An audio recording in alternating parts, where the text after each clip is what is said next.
시청자 여러분 안녕하십니까? 명품 스피치 코너의 민영욱 PD입니다. 만나서 반갑습니다.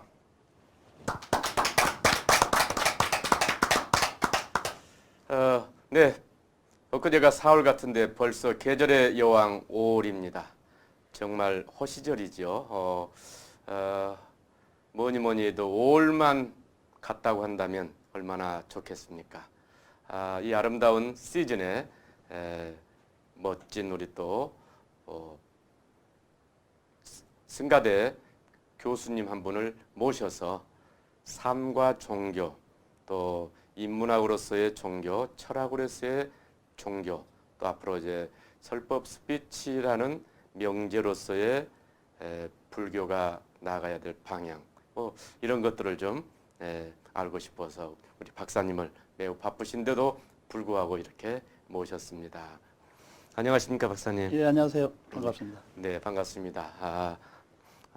학생들, 승가대 학생들 시험은 끝났습니까? 네, 중간고사 끝났는데 네. 저희는 부천에 오신 날이 가까워져 가지고 네. 봉축 방학에 들어갔습니다.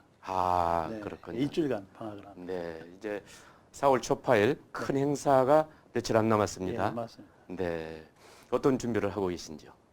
뭐 저는 여기저기 등달로 다니고 등달로 예, 다니시고. 평소에 못 만났던 스님들 만나 네. 뵙고 그렇게 하고 있습니다. 그러시군요. 네. 우리 선생님께서는 신앙생활을 언제부터 하셨습니까? 저는 뭐 저희 이 조부님이 스님이셔가지고 네. 예, 뭐 이제 그 집안에서 살아가지고 일종의 모태신앙이라고 할까. 뭐 그렇게, 그렇군요. 오래됐죠. 네. 요즘 모태솔로라는 말도 있는데 모태신앙을 하셨군요. 네. 그렇습니다. 네. 자, 지금 승가대에서 어떤 수업을 하시죠? 주로 포교사회학과에 있는데요. 네. 저희가 이제 저희는 크게 사회학 분야도 있고 네. 상담 분야도 있고 두 개가 합쳐져 있습니다. 네. 예, 그래서 저는 스님들이 이제 리더십을 갖추려면 어떻게 해야 될지. 리더십. 예. 그리고 또 사찰을 운영하는 데 있어서 종무행정. 네. 그다음에 그 포교 방법론으로서 뭐 설법 방법 예. 이런 것들 연구하고 있습니다. 그러시군요. 네. 많은 분들이 이제 신앙으로서의 종교, 또 좀 불교에 대해서 많은 관심들이 있습니다. 많은데 저도 불교를 접한 지가 꽤 됐습니다만 네. 좀 어려워요. 워낙 많은 이제 경전들이 있다 보니까 워낙 많은 경전들이 있는데 그렇게 조금 복잡하다 좀 싶기도 해요.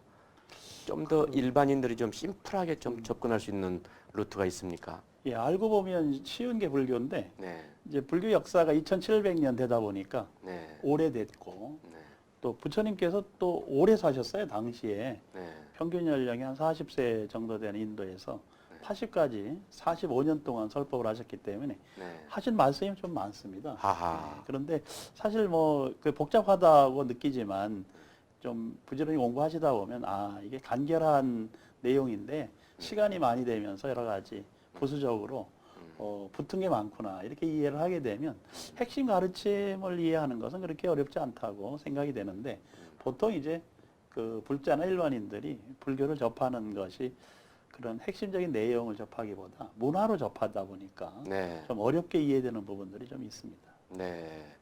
그래서 불교의 핵심 사상이 이제 윤회 사상이단 말이죠. 이념법 이것이 있으니까 저것이 있고 또 이렇게 해서 또 참 죽음이 있으니까 남이 있고 그래서 결국 윤회 사상인데 윤회의 점 끝은 무엇입니까? 지금 우리 원장님께서 너무 불교를 잘 알고 계시는데 네, 고맙습니다. 잘 설명을 해주셨는데요. 네. 이제 거기 조금 하나 다른 의견은 뭐냐면 불교는 윤회를 말하고는 있으나 윤회하라고 가르치는 건 아닙니다. 그러니까 윤회에서 벗어나라고 하는 거죠. 우리가 일상생활에서 화나는 마음으로 자고 다음 아침 일어나서 또 화를 내면 그게 화의 윤회거든요. 일상생활에서 우리가 욕심에 찌들려 있으면 그 욕심에 그 찌든 마음이 일어나고 사라지고 일어나고 사라지고 음. 그게 식의 전변에 의한 윤회인데 네. 좀 거기서 벗어나라는 겁니다. 아. 어리석은 행동에 빠진 사람들도 그 어리석은 행동을 계속 반복하기보다 음. 그 어리석은 행동을 하는 것에서 벗어나라. 이게 이제 불교에서 가르치는 윤회죠. 그러니까 윤회하라라는 게 아니라 윤회에서 벗어나라.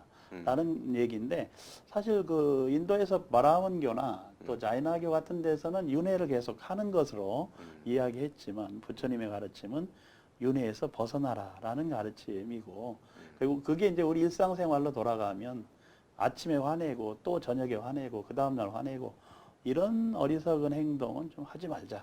이게 이제 삶 속에서 실천할 수 있는 그 윤회의 가르침이다. 이렇게 생각이 됩니다. 네. 아, 그것도 쉽게 말씀을 해주셨는데요. 그렇더라도 이제 결국 부처님께서 고민하셨던 부분이 생로병사, 왜 네. 인간은 낳고 늙고 병들어 죽는가, 그 고리를 끊을 수 없는 것인가, 그것은 결국 해탈일 것이다 네. 라고 말씀하셔서 몸으로 45년 동안 수행을 하셨는데 네. 그렇다면 결국 부처님 또한 윤회 굴레에 지금 있으신 것이 아닌가, 사후 세계에서. 그렇다면 다시 우리가 어떤 또 좀 축생으로 낳든가 사람으로, 사람의 몸으로 환생할 텐데 또다시 생로병사가 있단 말이죠. 그렇다면 참 깨달음이란 무슨 의미가 있죠? 우선 이제 오해가 좀 있는데 그 부처님께서 윤회에 들어 계신 게 아니고 네. 윤회에서 벗어나는 법을 깨우치신 거거든요. 아, 그러니까 인간이 태어나면 누구나 죽게 되어 있습니다. 네. 이건 어떤 존재도 예외가 없어요. 아, 가끔 죽었다 살아나는 분들이 있다고 하는데 덜 죽었기 때문에 살아나는 거지. 이 세상에 어떤 존재도 일단 완전히 죽으면 다시 살아나는 일은 없습니다. 그런데 이제 그 과정에서 다음 생이 있다고 생각을 하죠. 근데 그 다음 생은 지금의 생과 연결되어 있지는 않습니다. 다만 지금의 공덕이 다음 생에 영향을 주는 것은 맞습니다. 그런데 지금의 존재와 다음의 존재가, 내생의 존재가 동일한 존재다. 이렇게 불교는 보고 있지 않습니다. 그래서 바로 이 이치를 깨우치는 거예요. 깨닫는다라는 것은 세 가지 단계가 있는데 삶 속에서, 생활 속에서 지혜를 깨우치는 단계가 있습니다. 네. 근데 우리가 이제 잘 살려면 지혜가 필요하죠. 네. 돈을 버는 지혜도 필요하고 네. 또 가족을 이루고 화합하고 화목하는 지혜도 필요하고 예. 또 직장에서 뭐 상하 관계도 잘하고 또 능력을 발휘하는 지혜도 필요합니다. 네. 이제 그런 지혜를 생활 속의 지혜를 얻는 깨우침의 단계가 있고 그런데 그 속에서 잘 산다고 해도 본질적인 문제가 있어요. 두 가지 문제가 있는데 하나는 네. 집착이라는 거고 집착. 네. 또 하나는 분별이라는 겁니다. 네. 자기가 가지고 있는 것에 집착, 욕구에 대한 집착, 또 자기가 일으킨 마음에 대한 집착 이런 것들이 이제 수많은 갈등을 일으키게 됩니다. 또 하나는 분별이죠. 너하고 나하고 다르고 요즘 뭐 우리가 남북한이 다르고 또 뭐 지역이 다르고 종교가 다르고 이게 전부 분별심입니다. 네. 그 분별심에 의해서 갈등이 생기죠. 본래 이 분별이나 집착이 없으면 갈등에서 벗어나서 화합하고 서로 조화롭고 상생하고 네. 또 함께 번영할 수 있는 그런 길을 찾을 수 있는데 나만 살려고 한다거나 네. 내 생각에 집착을 한다거나 네. 나만 중심이다 이런 생각이 이제 문제를 일으키게 됩니다. 그래서 두 번째 단계는 그런 것을 집착과 분별을 깨트리는 깨달음이 필요한 거죠. 예, 깨트려라. 네. 부질없는 생각을 깨트리고 집안에서도 아버지가 너무 권위적이거나 네. 또는 어머니가 너무 집착이 심하거나 이게 다 갈등과 그 불만의 요소가 네, 되거든요. 그렇죠. 내가 얼마나 집착을 하고 있는지 내가 사물을 얼마나 분별해서 너와 나를 구분해서 보는지 이런 그 분별을 넘었으면 이제 거기서 열반이 올 수가 있는 것이고 그리고 이제 그 다음 단계가 있어요. 꿰뚫어보는 단계가 있습니다. 이것은 이제 삶의 궤적, 인생을 꿰뚫어보고 그리고 모든 현상을 꿰뚫어보는 깨달음의 단계가 또 있죠. 깨달음은 사실 다차원적이어서 여러 단계가 있고 자기가 필요한 단계에서 깨달을 수 누구나 있습니다. 그러나 이제 이 진리를 깨우치고 그 다음에 또 그 세상의 돌아가는 원리와 변화를 깨우치면서 네. 자기도 바람직한 방향으로 변화하고 네. 그리고 나와 가족, 이웃, 우리 사회가 함께 변화하도록 하는 것이 바로 깨달음의 사회화 과정이고 공유한 것이 아닌가 이렇게 생각을 하고 이제 그렇게 본다면 사실 우리가 이런 가르침을 알고 나면 윤회의 끝이 어딘지 생로병사의 끝이라는 게 어딘지를 확연히 알게 됩니다. 모든 인간은 죽게 되어 있고 그리고 죽지만 남는 게 있죠. 자기 이름도 남고 자기 생각도 남고 사상도 남고 그것이 누군가에게 전해지는데 그렇게 전해질 때 서로가 이익되고 향상되고 발전의 길로 간다면 그건 자기도 행복하고 남도 행복한 길이거든요. 부처님께서 말씀하시기를 이 세상에서 가장 지혜로운 사람, 현명한 사람은 자기도 이익되고 남도 이익되게 하는 사람이다라고 얘기하셨는데 우리는 보통 자기만 이익되고 남은 손해봐도 된다거나 또는 너도 죽고 나도 죽자 뭐 이런 생각에 많이 극단적 사고에 많이 빠지거든요. 이제 불교를 공부하다 보면 이런 문제를 저절로 알아가지 않을까 생각이 됩니다. 네, 네, 고맙습니다. 그래서 원래 부처님께서는 생활불교, 네. 실천불교, 소승불교를 더 이렇게 생활 속에서 예. 구현코자 하셨던 것이 아닌가. 그런데 뭐하는 이제 시대를 거쳐서 오면서 대승불교화 되면서 너무나 심도 깊은 어떤 무건의 세계랄까 그런 너무 깊은 데로 또 좀 들어가지 않는가 또 이런 생각도 있습니다. 어떻습니까? 사실 대승불교는 그런 건 아니었어요. 아. 예, 대승불교는 불교에 이제 여러 대중이 있는데 스님과 일반 제가자로 나눠지는데 대승불교는 제가자들이 만든 불교입니다. 예, 그러니까 아까 금방 우리 민혁 원장님께서 말씀하셨듯이 생활불교, 실천불교, 뭐 일상 삶 그 자체에서 지혜롭게 사는 불교가 이제 대승불교의 시작이었어요. 그런데 그 대승불교가 이제 발전하는 과정에서 나가르주나 용수보살이라는 분이 나와가지고 중관이라는 철학적 사유체계를 만듭니다. 그래서 그게 불교를 굉장히 한 단계 끌어올리고 발전시키는 걸 그 결과를 가져왔는데 그 중간이 유식으로 연결되면서 이제 중간은 불교 철학으로 유식은 불교 심리학으로 이렇게 발전하면서 좀 복잡해진 면이 있긴 합니다. 그런데 일상 그 불자들이 이런 내용을 다 알고 또 다 공부해야 될 필요는 없습니다. 예, 그래서 크게 이제 자기의 영역에서 불교의 가르침을 어떻게 실천할까 이런 문제에 좀 더 관심을 둔다면 뭐 그렇게 이제 복잡해진다 이런 생각에서 좀 벗어날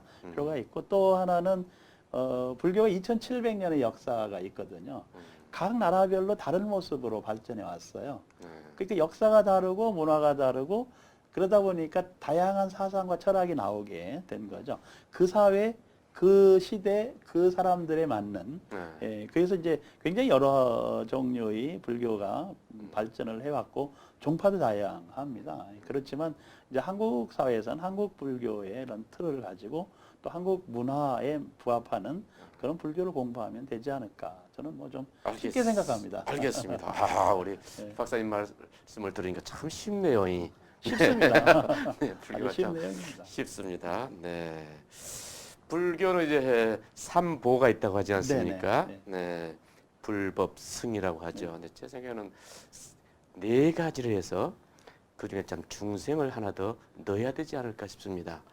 왜 그런가 하니 결국 스님들도 먹어야 사시는데 먹는 걸 누가 지금 해결해 줍니까? 이게 뭐 참 중생들이 지금 해결해 준단 말이죠. 그래서 이 사보가 참 돼야 되지 않을까 싶습니다. 어떻습니까? 예, 아주 뭐 신대승불교의 선구자로 불릴만 합니다. 우리 민영 원장님은. 감사합니다. 예, 사보는 중요한데 이제 뭐 그렇게 해석할 수 있습니다. 저도 동의하는 면이 있습니다만은 사실은 이제 중생이라는 말 자체가 불교에서는 잘 쓰지 말아야 되는 용어죠. 그러니까 중생심에서 벗어나라고 가르치지 중생으로 살으려고 가르치는 건 아니고 중생심에서 벗어나기 위해서 수행하고 노력하는 사람들이 이제 승가예요. 예, 그러니까 사실은 중생이 없는 거죠. 예. 본래는 모두가 깨우친 부처님이라는 그 개념이 사실은 사람을 의미하기도 합니다. 석가모니 부처님. 그러나 그 붓다라는 본래 의미는 깨달음이라는 뜻이에요. 그리고 붓다는 깨달은 사람입니다. 네. 사실 불교는 모든 중생심을 가지고 있는 사람을 깨달은 부처님으로 만들어가는 종교이기 때문에 중생이 따로 있고 부처님이 따로 있는 건 아닙니다. 그러니까 중생이 곧 그 깨달은 그 깨닫지 못한 부처님, 중생은 부처님은 깨달은 중생이니까 이제 중생과 부처를 이분법적으로 나눠서 생각할 필요는 없고 다만 내가 그것을 자각하고 있느냐, 잘 알고 있느냐, 깨우치고 삶 속에서 자기를 변화시켰느냐 이게 중요한 문제라고 봅니다. 예. 그래서 삼보라고 해도 그 삼보를 믿고 호지하는 것이 잘못된 건 아니고 또 바른 그 바람직한 길로 가는 방법이고 또한 지금 우리 민혁 원장님께서 말씀하신 중생을 하나 넣어서 사보라고 하자. 그 얘기도 틀린 얘기는 아닙니다. 아. 예. 지금 이제 우리 대승불교 입장에서 보면 민혁 교수님 생각을 좀 더 적극적으로 반영하는 자세가 필요하다. 이제 그런 생각을 합니다. 다만 교리에 대한 분명한 이해는 바탕으로 해서 이제 그런 이야기들을 좀 더 나눌 필요가 있다고 봅니다. 네, 고맙습니다. 아이고, 네, 저도. 자, 요즘에 이제 한 2년 전부터 혜민 스님이 또 많은 일에 저서나 또 일반 강연으로 많은 사람들에게 힐링을 주고 있습니다. 혜민 스님의 말씀 중에는 이 좀 부처님 말씀을 좀 직접 이렇게 좀 거론하시지는 잘 않으시더라고요. 그럼에도 불구하고 많은 분들에게 감동을 줍니다. 그 연유는 무엇이라고 보십니까? 첫째는 혜민 스님 그 스님 자체가 부처님입니다. 아, 예. 그래서 그 혜민 스님이 부처님 말씀을 얘기하지 않는다 해도 그 스님 입에서 나오는 말씀은 전부 부처님 얘기니까 다르지 않다. 저는 그렇게 보고.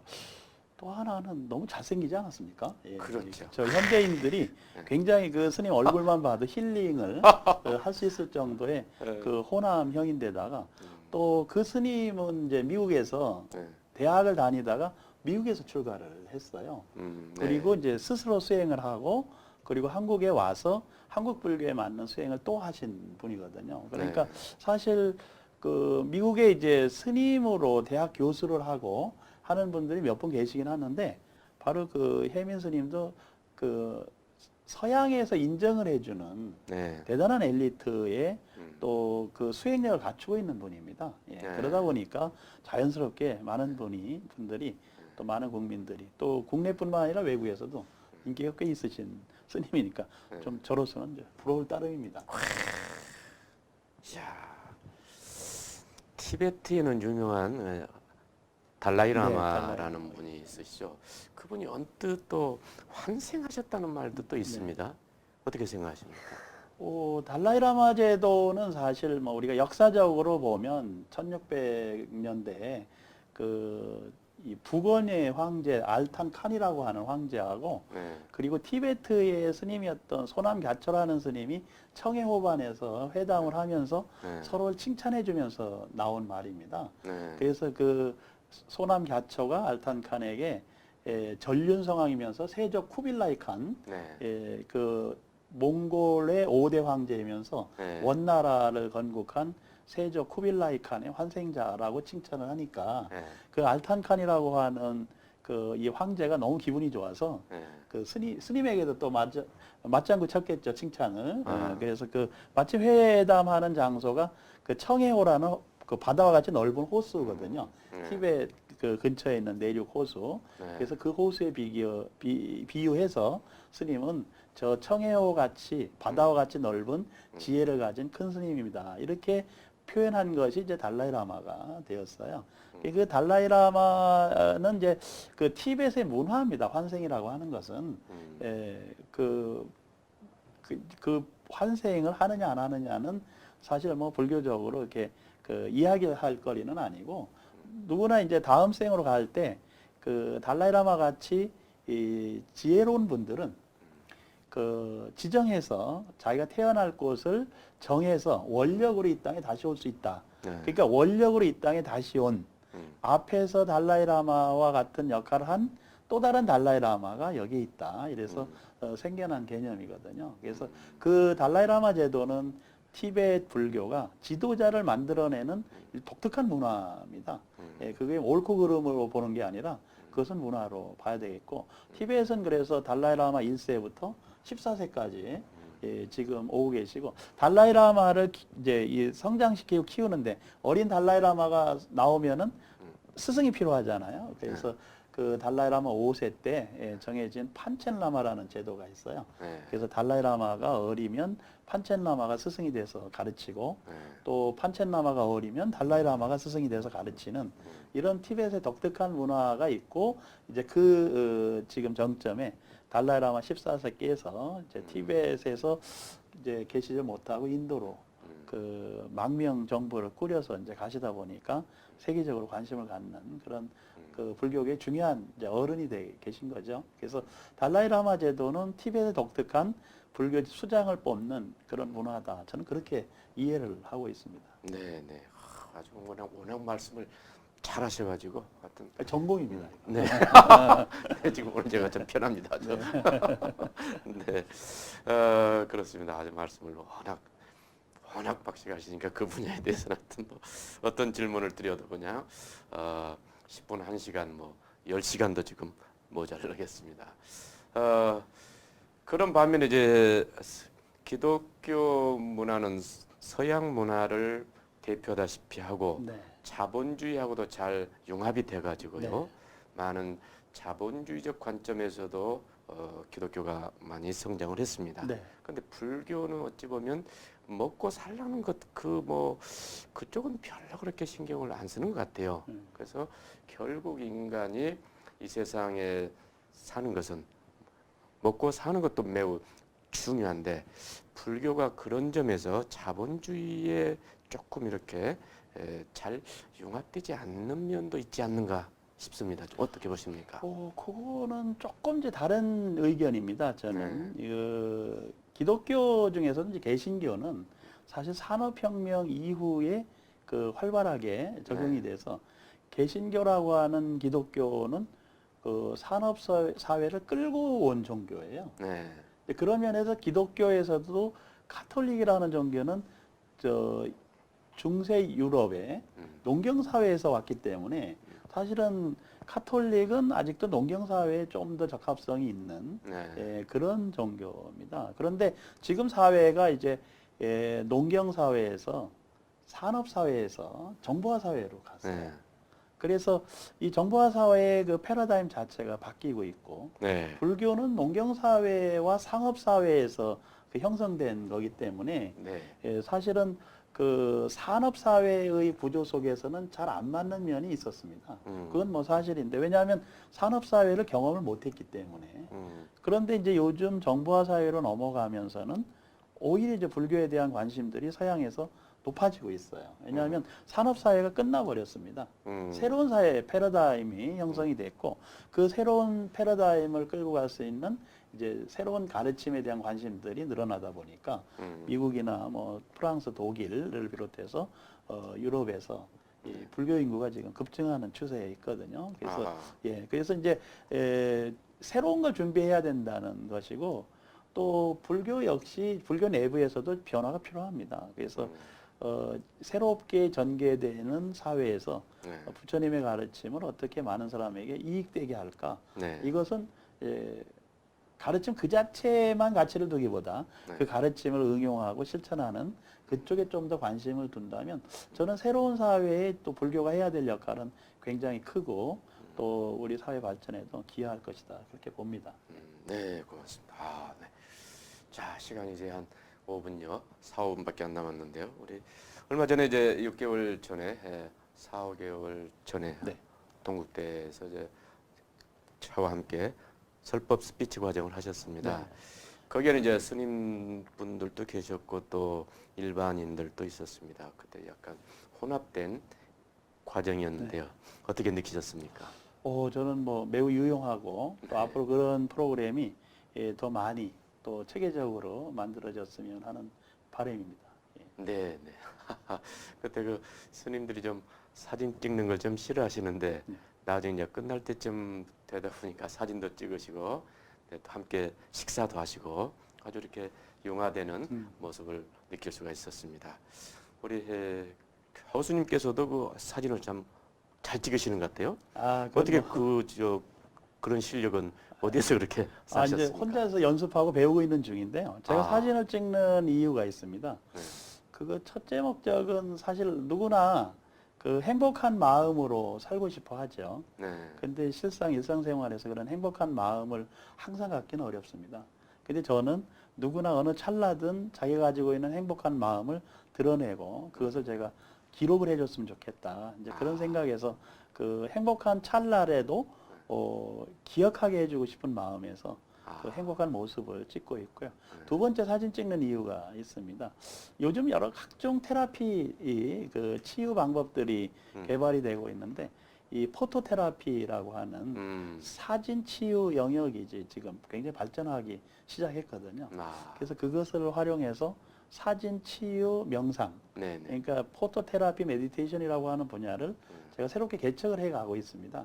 예, 그래서 제가 이제 상대방의 사진을 찍어주는 것은 상대방의 마음을 스스로 보게끔 해주는 목표가 있고, 그리고 또 그 서로 사진을 찍어줌으로써 서로 상대방의 마음을 읽어주고 자기가 사진을 찍을 때 어떤 마음으로 찍었는지를 드러내주고, 그리고 잠재해 있던 고통을 좀 현재화시켜서 소멸시켜주고, 또 여러 가지 그 집착과 분별을 일으켰던 것들을 자기 사진은 자기가 보면 보이거든요.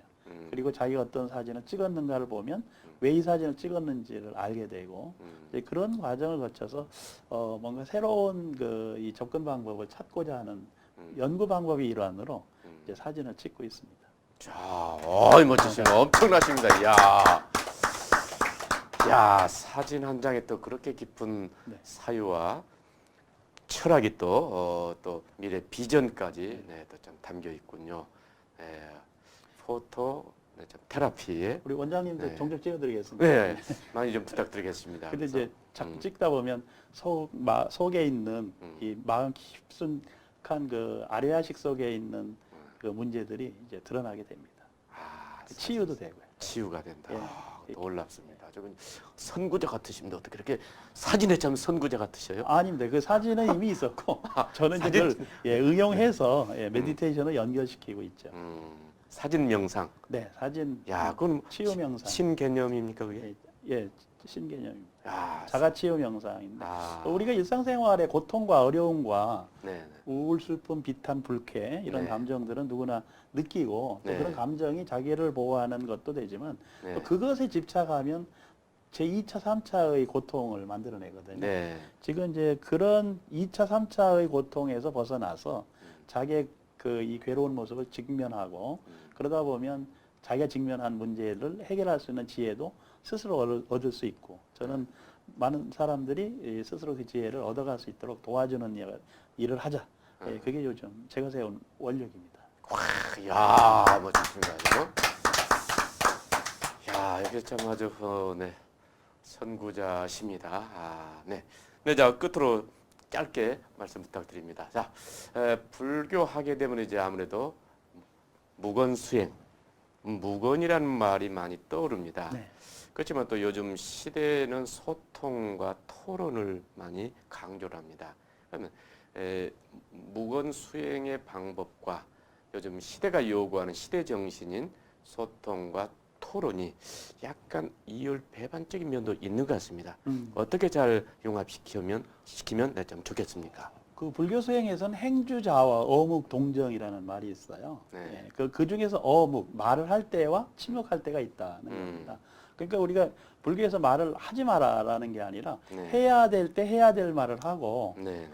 할 필요가 없을 때 하지 말아야 될 말은 말자 이런 얘기죠. 그게 그리고 또 토론도 그 원효 스님이 말씀하신 화쟁사상에서도 네. 그 쟁론이 아니라 그런 쟁론을 화합으로 바꿀 수 있는 토론은 부지런히 열심히 잘해라. 또 잘해야 된다라고 하는 가르침이 있거든요. 네. 그래서 사실은 이제 그렇게 상대방을 이해시키고 설득시키고 하는 데 있어서 스피치는 매우 중요하고 그 스피치에도 대인적인 또는 집단 또는 소수 여러 가지 스피치 대상들과 방법들이 있지 않겠습니까? 네. 그래서 불교에서 얘기하는 설법과 그 스피치는 상통합니다. 그리고 상대방을 이익되게 하고 우리 네. 민영 원장님이 하시는 일도 누군가를 이익되게 하고 행복하게 하고 지혜롭게 해주는 방법을 가르치는 거잖아요. 불교 네. 역시 그렇고 불교의 그런 그 설법도 역시 같은 목적으로 이루어지고 있습니다. 이제 그런 네. 면에서 이율배반적인 것이 아니라 오히려 더 친숙하고 네. 그 우리 그 스피치 분야에서 지향하는 점하고 또 불교의 설법에서 또 지향하는 점이 저는 뭐 같은 공동의 목적을 갖고 있고 서로가 잘 발전하고 조화를 이루어야 된다 이렇게 보고 있습니다. 네, 말씀 고맙습니다. 네, 시청자 여러분 어떻게 들으셨습니까? 네, 이제 며칠 후면은 4월 초파일입니다. 모두 이 땅의 온누리에 정말 연꽃처럼 환한 행복이 가득했으면 합니다. 오늘은 부처님법으로 마무리 인사를 하겠습니다. 여러분 남은 시간도 행복하십시오. 성불하십시오.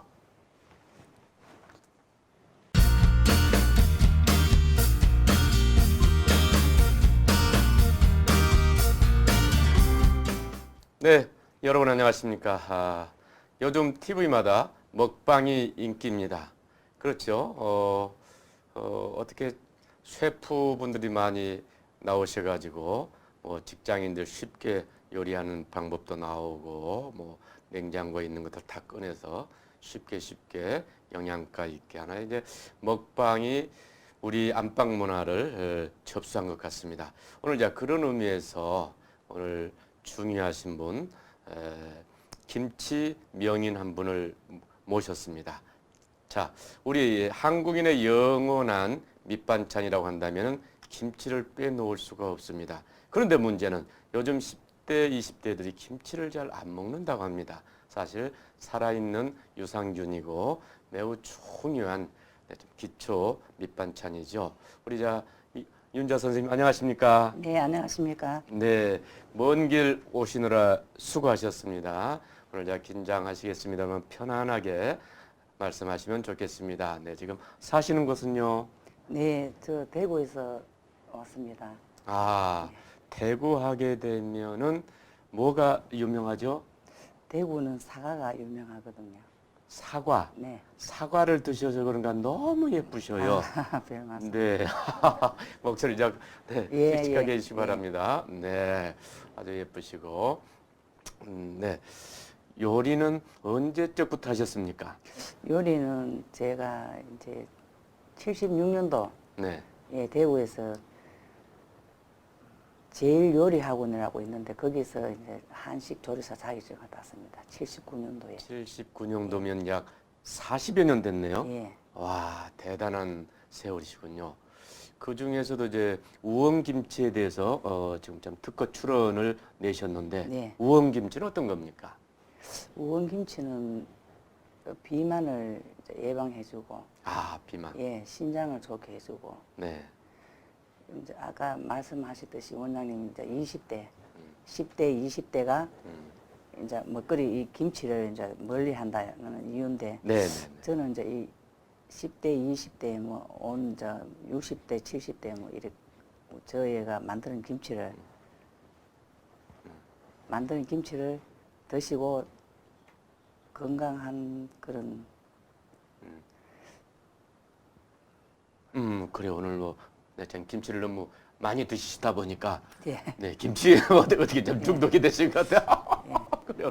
자, 네, 근데 김치 이제 연구가다 보니까 네. 제가 이제 그 김치로 또 이제 피부 네. 아, 피부도 예예 속과 겉을 이제 아름답게 하자. 음, 그래서 제가 지금 현재 연구 중인 것이 이제 저 배추로 이제 그 팩을 만들었습니다. 아, 예.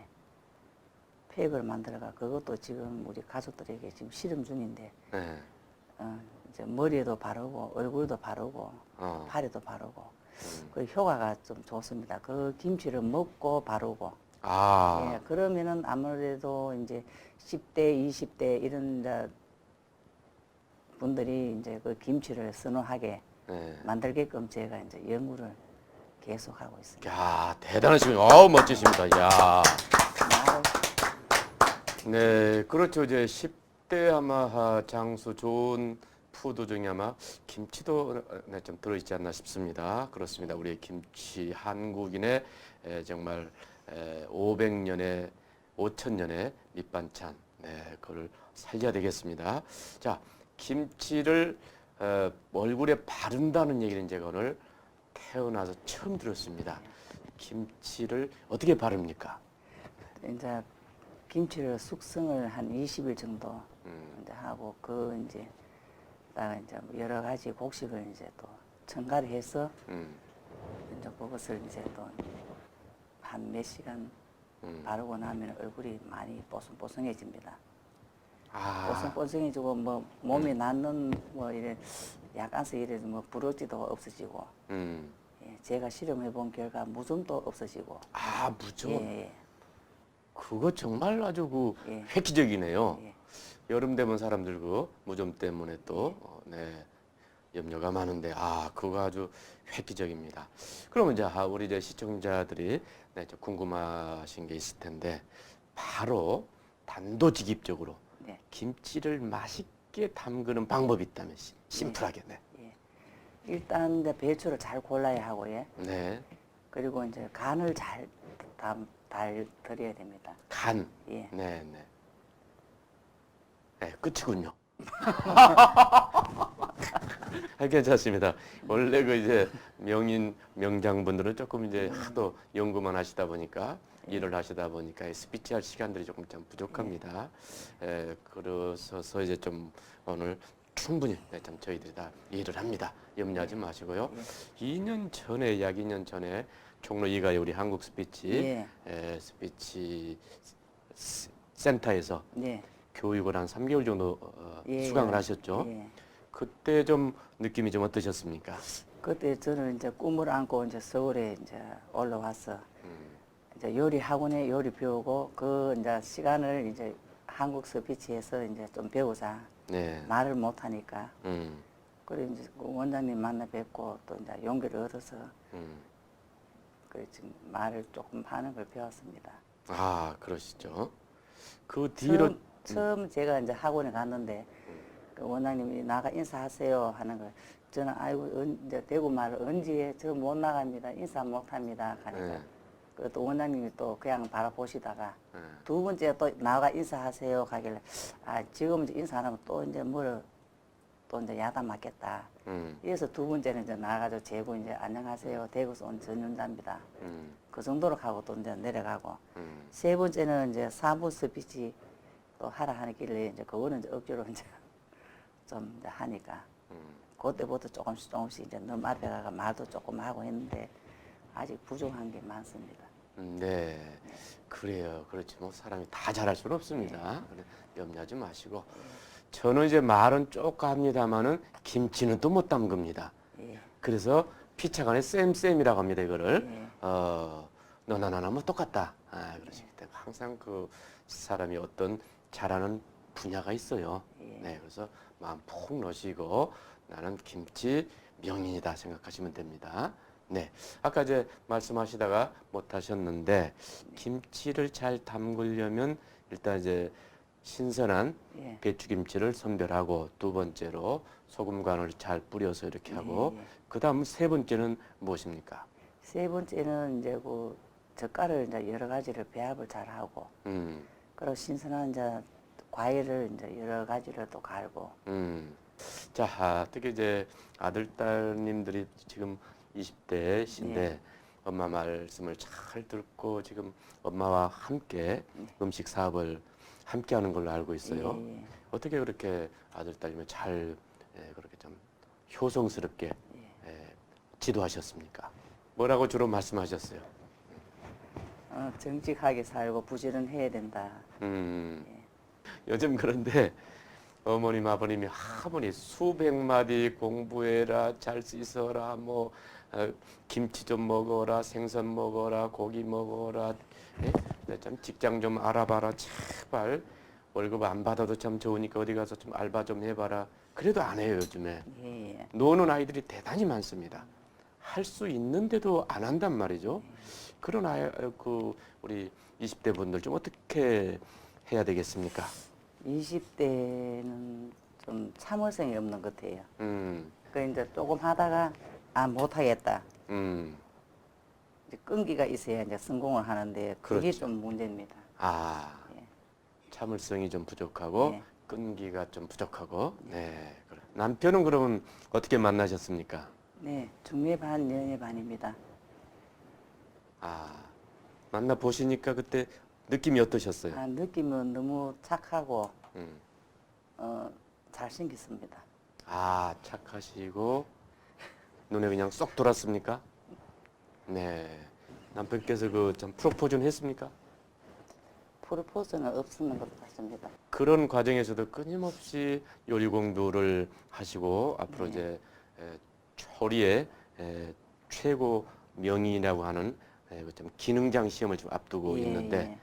요즘 좀 준비는 어떻게 하십니까? 준비를 이제 일주일마다 이제 저희 서울에 올라와서 연습하고 음, 그리고 또 이제 가끔은 이제 토요일에 와서 이제 자고 음, 그다음 일요일 하고 그 이틀 음. 하고 이제 대구 내려갑니다. 아, 대구에서 서울까지 오셔가지고 예. 일주일에 2회씩 네. 공부하시고 지금 50이 좀 넘으신 걸로 아는데 지금 공부하시면 머리에 좀 지금 들어옵니까? 나이가 많습니다. 음, 60 지금인데 60. 50 예. 음. 50 중반에 제가 이제 세상 밖을 나와서 아, 이제 뭐 이제 좀 사회에 좀 뭔가 좀 공헌을 하고 싶어서 이제 좀 그래도 자격증을 좀 몇 개 따놔야 또 여러분들도 또 인정을 해주고 그냥 말만 어떻게 잘한다 해도 그거는 안 되고 네, 그래서 저도 이제 학교도 이제 검정고시로 네, 원래 합격해가지고 아, 예. 그 학점은 이제 가정과 네, 네, 지금 공부를 하고 있고 네, 네, 이제 피부 관리도 지금 이제 시험을 이제 학과 시험 합격했는데 네. 이제 실기는 이제 지금 이제 6월달에 또 쳐야 됩니다. 예. 한식 기능장도 지금 5월 28일에 쳐야 되고. 그럼 지금 피부 공부하실라 또 학점은행제 공부하실랴 처리 기능사 공부하실랴 지금 엄청 바쁘시네 또 예. 사업까지 하시고 예. 야 몸이 10개라도 참 부족하시겠는데 그러면 예. 안 하루에- 피곤하십니까? 예, 하루에 뭐 15시간 일을 하는데 음, 피곤한 거는 못 느낍니다. 15시간 일을 하셔도 예. 피곤을 모르시고 예, 그 배우는 재미에 배우는 재미 예. 이야. 그 배우는 재미에 또 그 성취감 성취가 예, 하나서 그 따는 그 성취감에 음. 피곤한 줄 모르고 열심히 예, 하고 있습니다. 요즘에 이제 흙수저라고 하거든요. 네. 나는 뭐 별 볼 일 없는 집안에서 태어났기 때문에 네. 흙수저로 태어났기 때문에 해봤자 안 될 것이다. 예.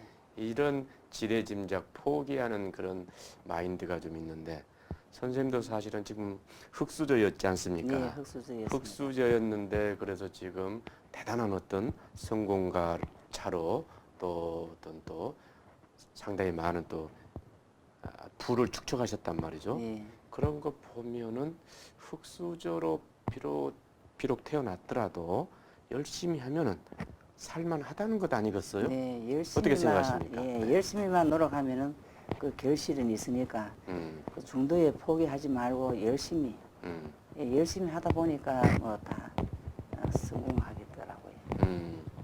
그러면은 우리 이제 정윤자 선생님께서 성공을 하셨다 손치고 예. 그 비결 중에 끈기입니까? 머리 회전력입니까? 누군가의 어드바이스입니까? 본인의 어떤 노력입니까? 어떤 게 큽니까? 그거 다 들어가는 거네. 저 교수님 말씀대로. 음, 예. 머리가 좀 있으십니까? 머리는 좋지는 않습니다. 아, 끈기로 이제 저는 이제 열심히 이제 음흠, 하다 보니까 이제 그 성취욕, 예. 끈기. 예, 끈기, 어, 예, 성취욕, 끈기로 열심히 하시다 보니까 성취욕이 생기고 네, 그걸로 좀 또다시 또 나가게 되고 예, 서울 사는 사람들은 공기 때문인가 어떤 뭐 이게 뭐 하여튼 피곤함을 많이 느껴요. 네, 네, 좀 저도 피곤을 이제 좀 느끼고 예. 또 뭐 술 한잔 씩하고 또 일 보고 뭐 머리 뭐 신경 쓰고 그러면 피곤을 느끼는데 피곤을 안 느끼신다는데 왜 그러시죠? 저는 그 가족들의 그 사랑의 힘이라고 생각하거든요. 가족들이 서로 이렇게 이끌어주고 또 제가 뭘 한다 하면은 또 밀어주고 믿어주고 그래서 그 가족의 사랑으로 저는 피곤한 줄 모르고 열심히 일을 하는 것입니다. 네, 요즘 20대들 셰프가 늘고 있습니다. 네. 20대들 셰프 되려고 한다면은 뭘 준비해야 됩니까? 첫째 그 바른 인성이 있어야 되고요. 네.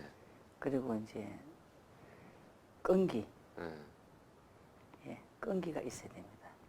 우리 이제 정윤자 선생님께서도 과거에 79년도에 한시 조리사 자격증을 취득하시고 네. 맨 먼저 하신 게 뭐였습니까? 저는 이제 이 자격증을 땄으니까 일단 반찬 가게를 한번 해보자. 그래서 저는 이제 1.5톤짜리 이제 또 그 일종을 이제 학원에 등록 안 하고 이제 그때는 30분마다 1시간마다 이거 이제 돈 이제 한 음식은 주로 이제 전라도 쪽이 좀 맛있다, 손맛이 예. 있다라고 하고 대구에 저도 이제 강의를 가끔 갑니다만은 아무래도 조금은 음식 그 맛이 좀 다른 것 같아요. 대구는 이제 많이 발전했습니다. 아, 그랬습니까? 예, 옛날에는 짜고 맵고 그랬는데 요즘은 많이 발전해서 이제 집집마다 맛있게 아, 집집마다. 예, 연구를 많이 합니다. 우리 선생님 앞으로 꿈이 있으시다면? 앞으로의 꿈은 이제 작은 공간을 이제 하나 만들겠습니다.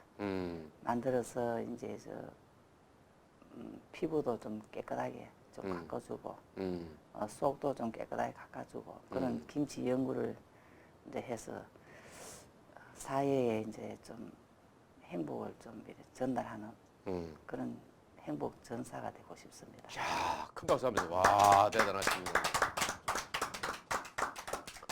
야, 그럼 늘 남을 생각하시고 소비자를 생각하시고 힐링 공간을 또 만드셔서 연구소를 또 설립하셔서 또 김치에 대해서 연구를 하시고 남들의 속을 편안하게 해주시고 또 이렇게 피부도 매끌매끌 샤방샤방하게 만들어 주시겠다 그런 말씀이십니다. 네. 오늘 자 끝으로 하시고 싶으신 말씀이 있으시다면 시청자분들께 과감하게 씩씩하게 크게 해주시기 바랍니다. 네. 이제 저는 이제 계속 김치로 이제 연구를 많이 해서 서투리가 있는 밥상을 행복한 밥상을 만들고 싶습니다. 그래서 좀 더 연구하여 각 가정마다 건강한 먹거리를 공급하고 행복을 전달하고 싶습니다. 이야, 오, 멋집니다. 네, 시청자 여러분, 오늘 아주 가슴 훈훈한, 비록 많은 말씀은 미처 다 못 주셨습니다만은 그 행간에 여백의 그 따스한 말씀까지 우리가 다 새겨 들을 수 있었습니다. 그렇습니다. 우리는 이심전심입니다. 우리는 위대한 식스센스 하나의 영감을 가지고 있습니다. 서로가 굳이 말하지 않아도 느낄 수 있는 것이죠. 바로 오늘이 바로 그런 시간이 아니었던가 싶습니다. 40년 동안 줄기차게 요리를 위해서, 음식을 위해서, 김치를 위해서 하루 15시간씩 정말 지칠 줄 모르는 에너지로 이 시대를 살아오신 한 분과 얘기를 나눴습니다. 여러분, 이분의 스피치를 보지 마시고 이분의 가슴을 봐주시기 바랍니다. 그렇습니다. 요즘 20대들이 좀 힘들다, 어렵다, 비전이 없다라고 합니다. 그렇지만 비전은 누가 주는 것이 아니고 내가 스스로 찾는 것이고 만드는 것이 아닌가 싶어집니다. 여러분, 길이 없다고 생각하지 마시고 여러분 스스로 길을 만들어 나가야 되겠습니다. 이 시청 함께해 주신 여러분께 무한 감사드리며 남은 시간도 행복하시고 김치 사랑하시고 많이 드시기 바랍니다. 네, 지금까지 명품 스피치 코너의 민용욱 교수였습니다.